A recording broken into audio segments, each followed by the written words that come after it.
이 본문 디모데후서 그리고 고린도후서의 말씀을 가지고 제목은 운명은 정해져 있지 않습니다.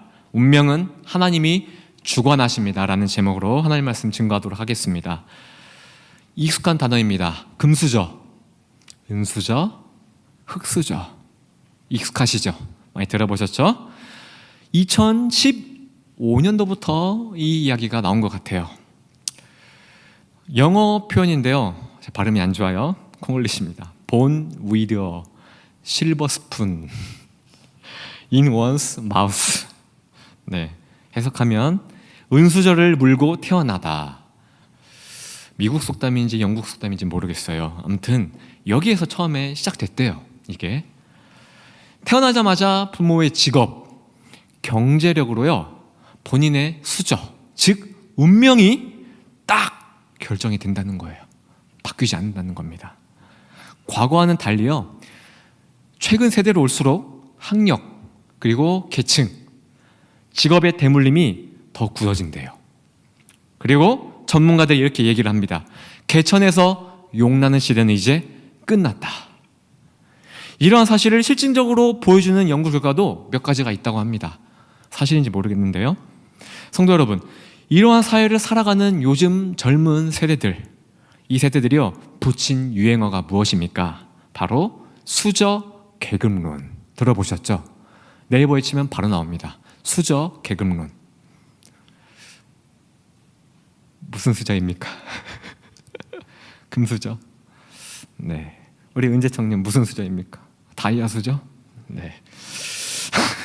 금수저는요 돈 많고 능력 있는 부모를 둔 사람을 가리키죠. 반대로 흙수저, 돈도 배경도 변변찮지 않는, 또한 기댈 데가 없는 사람을 가리킬 때 쓰는 용어라고 해요.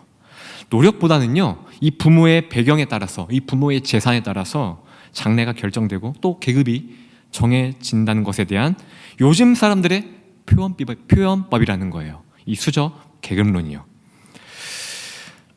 태어날 때부터 이 부모의 경제력에 따라서요 나의 수저가 정해진다고 하니 이들의 정신력이 어떠하겠습니까? 개천에서 용나는 시대는 갔다고 합니다. 내가 아무리 노력하고 용 써봐도요 나의 수저는 변하지 않는데 이들의 정신력은 어떠하겠습니까? 성도 여러분, 우리는 이 말들을 그냥 무시해요. 그냥 흘려 듣습니다. 안타깝게 여길 수 있어요. 그런데요, 이러한 수저 계급론을 진지하게 받아들이는 사람들이 생각보다 많다는 사실이에요. 이 수저 계급론을 진지하게 받아들인 결과 이들이 이렇게 얘기를 합니다. 난 대학 포기할 거야. 결혼도 포기할 거야. 자녀 포기할 거야. 여기서 나온 말이 뭐죠? 바로 3포 세대. 여기에 포기하는 것이 하나씩 추가가 되면 4포 세대, 5포 세대, 6포 세대 이렇게 말하지 않습니까? 나의 배경은 흙수저인데 내가 아무리 노력해봤자 내가 금수저가 되겠어? 이게 이들의 정신력이라는 거예요. 흙수저가 무슨 대학이야? 흙수저가 무슨 결혼이야? 흙수저가 무슨 자녀를 낳아 양육을 하겠어? 양육비도 없는데. 이렇게 자기가 흙수저라고 여기면서 낙담에 빠진 자들이 모여서 또 이런 말들을 만들어냈습니다. 인터넷에 또 외칩니다. 예상하시죠? 지옥 같은 대한민국, 헬조선, 헬조선. 이게 어디 요즘 어린 세대들에게만 해당되는 이야기일까요? 아니죠. 개천에서 용나는 시대를 살았던 저와 여러분들 시대에도 해당된다고 저는 생각해요. 자, 여기 넥타이 보시죠. 넥타이. 단순히 폼이 아닙니다. 이 넥타이는요 남자의 품위와 권위를 상징합니다. 넥타이. 아버지의 넥타이가 요즘 어느 용도로 쓰이고 있습니까? 제가 차마 여기서 보여드릴 수는 없네요. 이 금수저라고 불리는요 절대 범접할 수 없는 이 대기업의 윗사람들, 그 사람들 앞에서 재롱 부리는 것에 쓰인다는 거예요. 어떻게? 이마에 넥타이를 두르고 온갖 재롱을 부린다는 거예요. 심지어 이 넥타이를 가지고 자살을 시도하는 아버지들도요 꽤 많다는 거예요. 아버지뿐만이겠습니까? 어머니는 어떻습니까? 정말 비극적인 그런 것들이 기사, 뉴스에 많이 나오지 않습니까? 이 깜깜한 현실 앞에 흙수저의 인생을 타고났다고 생각하는 이 어머니들 앞에서요 정말 자녀를 포기하고 자살하는 부모님들이 꽤 많다는 거예요. 연탄가스 피워놓고 딸아, 아들아 같이 죽자, 우리 다음 생에서는 다이아몬드 수저의 인생으로 태어나자 하고 같이 목숨을 끊는 어머니들도 많다는 거예요. 이렇게요, 수적 계급론이 우리에게 가져다 준 결과가요, 끔찍하다는 겁니다. 운명은 정해져 있다. 나는 흙수저야. 부모를 원망하자. 나는 쓸모없어. 어려운 현실을 마주했을 때 그냥 피하자. 숨자. 그냥 죽어버리자. 죽어서 이 사회, 이 빌어먹을 사회, 나를 낳은 이 부모를 평생 원망하자. 이 모든 것이 누구에게서 왔을까요? 마귀에서 왔다는 거예요. 마귀에게서. 하나님은요, 절대 이렇게 말씀하지 않는다는 거예요. 우리가 읽은 본문 말씀, 디모데후서 2장 20절에서 21절 말씀, 역시 계급론이 나와요. 계급론이 나옵니다. 금그릇, 은그릇, 나무그릇, 질그릇, 흙그릇이죠. 성경에서도 이렇게 금과 은, 나무, 흙그릇으로 나눈다는 사실이에요. 또 이 중에서 귀하게 쓰는 게 있고 천하게 쓰는 게 있다고 합니다. 다시 말해서요, 여러분들 중에서 금그릇이 있대요, 은그릇이 있대요, 나무그릇이 있대요, 흙그릇이 있대요. 그리고 어떤 사람은 귀하게 쓴대요, 어떤 사람은 천하게 쓴대요.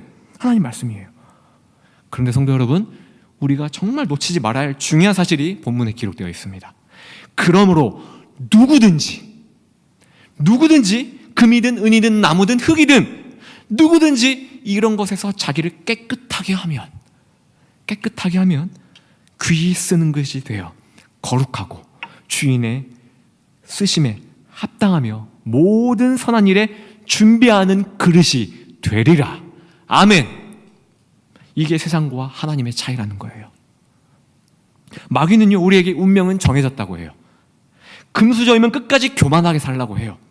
흙수저이면 끝까지 낙심하고 좌절하고 고개를 숙이고 살라고 합니다. 그러나 하나님은 그렇지 않다는 거죠. 너희가 금이든 은이든 나무든 흙이든 누구든지 깨끗하게 하면 내가 귀히 쓰겠다. 내가 나의 거룩하고 선한 일에 쓰도록 하마.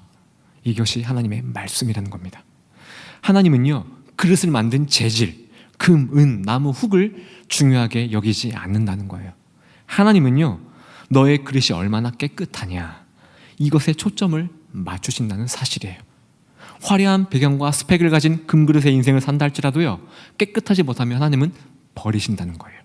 세상이 무시하는 나무그릇, 흙그릇, 이런 인생을 산다 할지라도 깨끗하면 하나님께서 귀하게 쓰신다는 겁니다. 우리는 하나님의 말씀 앞에 이것을 깨달아야 합니다.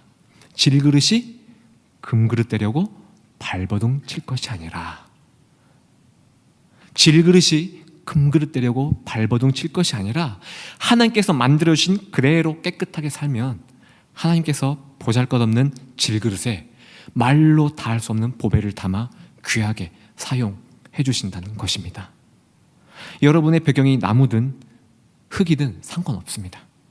하나님은 여러분의 인생에요, 딱 하나를 보시고 이것만 물어보세요. 너희가 가장 귀하게 여기는 보배가 무엇이냐? 돈이니? 그럼 돈이 너희의 인생을 지배할 것이야. 인기니? 명예이니? 그럼 명예가 너희들의 주인이 될 것이야. 너희가 가장 귀하게 여기는 보배가 무엇이니? 하나님이 말씀하십니다. 너가 가장 귀하게 여기는 보배가 내가 여기는 보배, 내가 가장 귀하게 여기는 보배와 일치한다면 난 너를 크게 사용할 것이다. 나는 너를 귀하게 사용할 것이다. 고린도서 4장 7절 말씀입니다. 우리가 이 보배를 질그릇에 가졌으니, 들으셨죠? 우리가 이 보배를 질그릇에 가졌으니 이는 심히 큰 능력은 하나님께 있고 우리에게 있지 아니함을 알게 하려 함이라. 무슨 뜻입니까? 잘 들어보십시오. 질그릇에 보배를 담는다는 것은요, 우리의 능력으로 할 수 없대요. 여러분, 우리는 질그릇입니다. 보배를 담는 게 대수입니까? 그냥 담으면 되는 거죠. 근데 하나님은 그렇게 말씀하지 않아요. 보배가 무엇이길래 이 보배를 담는 것이 우리의 능력으로 할 수 없다고 하나님 말씀하실까요? 질그릇에 보배를 담는다는 것은 우리의 능력으로 할 수 없대요. 이것은 심히 큰 능력이래요. 질그릇에 보배를 담는 것은요, 심히 큰 능력이래요. 하나님께만 있답니다. 무슨 뜻일까요? 우리의 능력으로 안 되는 유일한 것이 성경에 딱 하나 나와요. 뭘까요? 우리의 능력으로 안 되는 것이 딱 하나 있습니다. 뭘까요? 바로 구원이에요. 예수님의 믿음으로 하나님의 자녀가 되는 거예요. 이것은 우리의 능력 밖입니다. 이것은 심히 큰 능력이에요. 하나님이 유일하게 여기는 보배입니다. 그럼 오늘 본문에서 말씀하는 이 보배가 무엇입니까? 이 보배는요, 하나님이 가장 가치 있게 여기고 하나님이 가장 귀하게 여기시는 것은 딱 하나예요. 바로 하나님의 아들 지저스, 예수님이라는 거예요. 아무리 화려한 금그릇이라도 하나님이 가장 귀하게 여기신 보배, 이 보배가 담겨 있지 않으면요, 하나님은 버리신다는 거예요. 흙그릇이라도 이 보배가 담겨 있다면 하나님이 이 그릇을 귀하게 쓰신다는 거예요. 왜냐? 이 흙그릇에 자신의 아들이 담겨 있기 때문입니다. 내가 담고 있는 보배, 즉 내가 가장 우선으로 여기는 이것이 돈이라면요, 돈이 나를 지배할 거예요. 평생 돈을 쫓다가 돈 때문에 상처 입고, 돈 때문에 살이 나고, 돈 때문에 살인 나고, 돈 때문에 감옥에 들어가고, 돈 때문에 교만하여져서 돈 때문에 무너질 거예요. 만약 내가 담고 있는 보배가 만족이라면요, 평생 하나님을 찾지 않을 거예요. 그저 세상에서 자랑질만 하다가 화려하게 살다가 결국에는 지옥에 떨어지는 인생을 살게 될 것입니다. 여러분의 인생이 금그릇이든 은그릇이든 나무그릇이든 흙그릇이든 하나님에게는 전혀 중요하지 않다는 거예요. 하나님에게서 가장 귀하게 여기신 아들 예수님, 이 보배가 담겨 있느냐 없느냐, 이걸 보시고 주님이 사용하신다는 겁니다. 자, 성도 여러분, 잘 들으십시오. 하나님에게 있어서 예수님이 왜 보배입니까? 그러면 왜 보배입니까? 왜? 그냥 아들이어서? 아들이어서요? 빌립보서 2장 6절입니다. 예수님은 근본 하나님의 본체시나 하나님과 동등됨을 취할 것으로 여기지 아니하시고 오히려 자기를 비워 종의 형체를 가지사 사람들과 같이 되셨고 사람의 모양으로 나타나사 자기를 낮추시고 죽기까지 복종하셨으니. 아멘. 이게 이유예요. 다시 한번 거듭 강조합니다. 예수님이 올리브나무 동산에서 십자가에 달리시기 전날에 기도하신 내용이 무엇입니까? 아빠, 이 잔을 내게서 지나가게 해주세요. 만약 예수님이 두려워했고 이 잔을 내게서 지나가게 해주세요라고 했던 것이 단순히 채찍질에 맞는 고통이고 십자가의 고통이었다면 예수님은 실패자고 예수님은 겁쟁이일 겁니다. 왜냐? 스데반 집사를 보십시오. 돌에 맞아 죽을 때 어떻게 했습니까? 웃었습니다. 도망가지 않았습니다. 겁먹지 않았습니다. 사도 바울 보십시오. 도망가지 않았습니다. 네로 왕제 시대 때 핍박당해서 머리가 잘리는 순교를 당했습니다. 끝까지 주님을 찬양하다가 죽었습니다. 베드로 보십시오. 잡혀서 죽을 때, 예수님 복음 증거하고 잡혔을 때, 죽을 때 역시 네로 왕제의 핍박기에 죽었습니다. 어떻게 죽었습니까? 나는 주님과 같지 않다. 나를 거꾸로 매달라서 죽여달라. 죽는 마당에 주문을 했다는 거예요. 예수님이 어찌 사람들보다 못할까요? 사람들이 이렇게 멋지게 강하고 담대하게 숨기는데 만약 예수님이 이 잔을 내게서 지나가게 해주세요, 겟세마네 동산에서 기도했던 내용이 십자가의 고통 하나였다면 예수님은요, 사람들보다도 못한 겁쟁이일 거예요. 예수님이 정말 두려워했던 게 뭡니까? 예수님이 정말 피하고자 했던, 아버지 만일 할만하거든 이 잔을 내게서 지나가게 해주세요 했던 거는요, 단순한 십자가의 고통이 아니었어요. 예수님이 마시려고 했던 잔, 피하려고 했던 잔에는요, 아담 때부터 여러분의 온 인류의 모든 역사, 인간의 역사의 모든 죄악들이 다 담겨있는 잔이었어요. 스데반이 마신 순교의 잔은요, 영광의 잔이었습니다.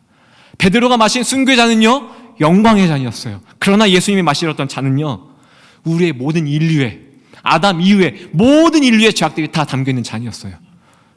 더불어 플러스 그 죄에 대한 하나님의 진노, 분노가 담겨있는 잔이었어요. 그 하나님의 진노가 무엇입니까? 그 죄의 값이 무엇입니까? 영원한 사망입니다. 아무리 손을 뻗고 주여주여 외쳐봤자 구원이 없는 영원한 지옥, 영원한 하나님과의 생리별, 다시는 하나님을 볼 수 없는 영원한 분리, 그게 하나님의 심판이라는 거예요. 그게 하나님의 진노라는 거예요. 예수님은 그 잔을 지금 마시려고 하는 거예요. 이게 예수님이 겪었던 고통이에요. 여러분들을 위해서 예수님이 그 잔을 마셨다는 거예요. 여러분을 위해서 그 잔을 마셨다는 거예요. 그걸 마신 예수님, 십자가에 달리셨습니다. 그걸 마셨기 때문에, 그걸 마신 예수님, 온 인류의 죄를 다 뒤덮은 예수님, 죄인이 됐습니다. 십자가에 달리신 그 순간 예수님은 죄인이 된 거예요. 하나님이 가만히 놔두실까요? 버리셨죠. 왜? 죄의 값은 버림이니까. 죄의 값은 아무리 손을 뻗고 주여 주여 외쳐봤자 영원한 구원이 없는 영원한 심판, 영원한 멸망, 지옥불이기 때문에 하나님이 과감하게 내치셨습니다. 그래서 예수님이 뭐라고 했을까요? 엘리 엘리 라마 사박다니, 아버지 아버지 어찌하여 나를 버리셨습니까? 이게 여러분을 향한 하나님의 사랑이에요. 여러분을 향한 예수님의 사랑입니다. 예수님께서 여러분을 향해서 이렇게 하신 결과, 이걸 알고도 하나님의 말씀에 그러나 나의 원대로 마셨고 아버지의 뜻대로 되길 원합니다. 마셔라. 꿀꺽꿀꺽. 이렇게 하신 결과 하나님께서 아들 예수님을 어떻게 하셨습니까? 이러므로 하나님이 그를 지극히 높여 모든 이름 위에 뛰어난 이름을 주사 하늘에 있는 자들과 땅에 있는 자들과 땅 아래에 있는 자들로 모든 무릎을 예수 이름에 꿇게 하시고 모든 입으로 예수 그리스도를 주라 신하여 하나님 아버지께 영광을 돌리게 하셨느니라. 아멘. 모든 입으로 예수 그리스도를 주라 신하여 하나님 아버지께 영광을. 그러므로 우리가 하나님께 영광을 돌리는 방법은 하나라는 거예요. 하나님께 자랑할 수 있는 것은 이것뿐이라는 거예요. 바로 예수님이라는 거예요. 이 말씀을 통하여 분명히 우리는 알 수 있습니다. 하나님의 보물, 하나님의 보배는요, 예수님이라는 것을 말입니다. 금그릇이라고 해서요, 깨끗한 게 아니에요. 흙그릇이라고 해서 더러운 게 아닙니다. 거룩하고 깨끗한 것은 보배이신 예수님이에요. 오늘 말씀에 그랬죠. 깨끗하여져서 보배를 담아라. 그럼 내가 거룩하고 선하게 사용할 것이다. 무슨 말입니까? 이제 아시겠죠? 거룩하고 깨끗한 것은 금그릇이 아니라, 그릇이 아니라 보배이신 예수님이라는 거예요. 그 예수님을 담게 되면 깨끗해진다는 거예요. 그 능력이 우리에게 있다? 아니요. 하나님에게 있다. 참고로 예수님은요, 이 땅에 금그릇으로 오시지 않았습니다. 금수저로 오시지 않았다는 거예요. 세상의 기준으로 봤을 때 예수님은요, 흙수저였습니다. 아니요, 흙수저보다 못한 똥수저였어요. 말의 밥그릇에서 태어나셨고요. 가난한 동네 나사렛에서 자랐어요. 유대인들은요, 나사렛을요, 이방 땅으로 여겼어요. 그리고요, 나사렛 사람을 경멸했어요. 조롱했어요. 한마디로 말해서 유대인들에게 조롱당하고 무시당했던 사람이 나사렛 예수님이라는 거예요. 예수님은요, 세상의 기준을 봤을 때 정말 이 흙그릇보다 못한 똥그릇의 배경을 가지고 사셨다는 거예요. 그러나 이것은 인간의 기준일 뿐이죠. 하나님은요, 이 흙그릇의 배경을 가지고 있었던 예수님을 가장 가치 있는 보배로 높여주셨다는 사실입니다. 이것을 통해 우리는 깨달아야 합니다.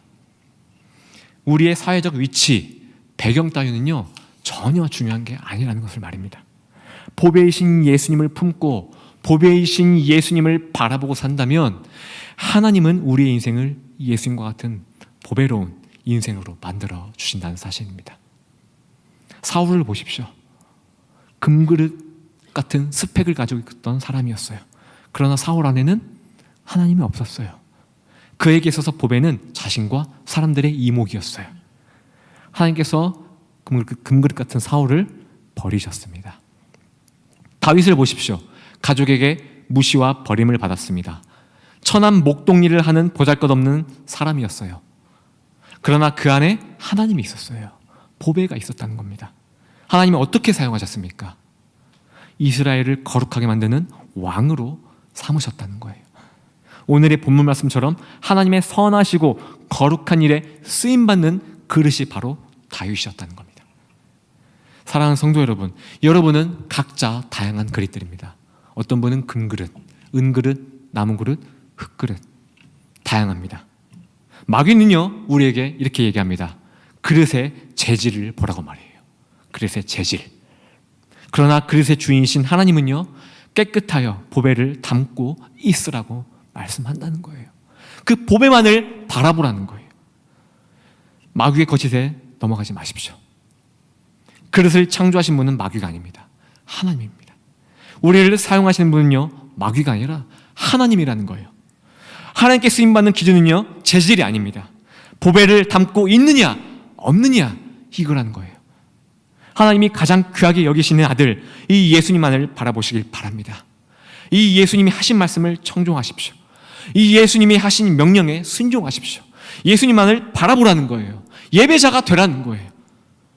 그 예수님을 세상에 자랑스럽게 드러내십시오. 이것이 하나님이 앞에 깨끗해지는 방법이라는 거예요. 이것이 보배를 담고 있는 그릇들의 특징이라는 겁니다. 마귀는요, 끊임없이 대중매체를 통해서요, 여러분들의 재질을 비난할 거예요. 어떻게? 돈을 통하여 낙심케 할 거고요, 힘을 통하여 굴복하게 할 거고요, 비리를 통해서 낙심케 할 겁니다. 또는 만족해서 안주하게 할 거예요. 여기가 좋사오니. 고린도전서 1장 26절부터의 말씀입니다. 형제들아, 너희를 부르심을 보라. 육체를 따라 지혜로운 자가 많지 아니하며 능한 자가 많지 아니하며 문벌 좋은 자가 많지 아니하도다. 그러나 하나님께서 세상에 미련한 것들을 택하사, 이 미련한 것은 바로 질그릇이에요.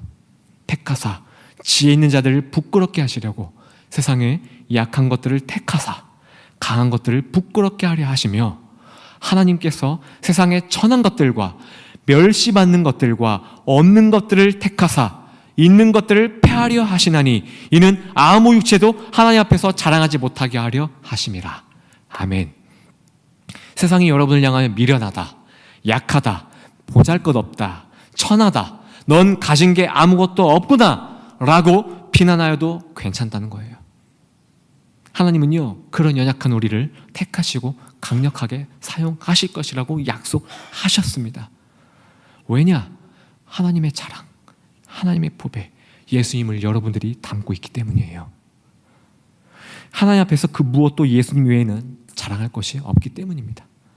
세상은 돈과 힘으로 자랑하고 나아가지만요, 우리는 예수님을 자랑으로 삼고 나아가면 된다는 거예요.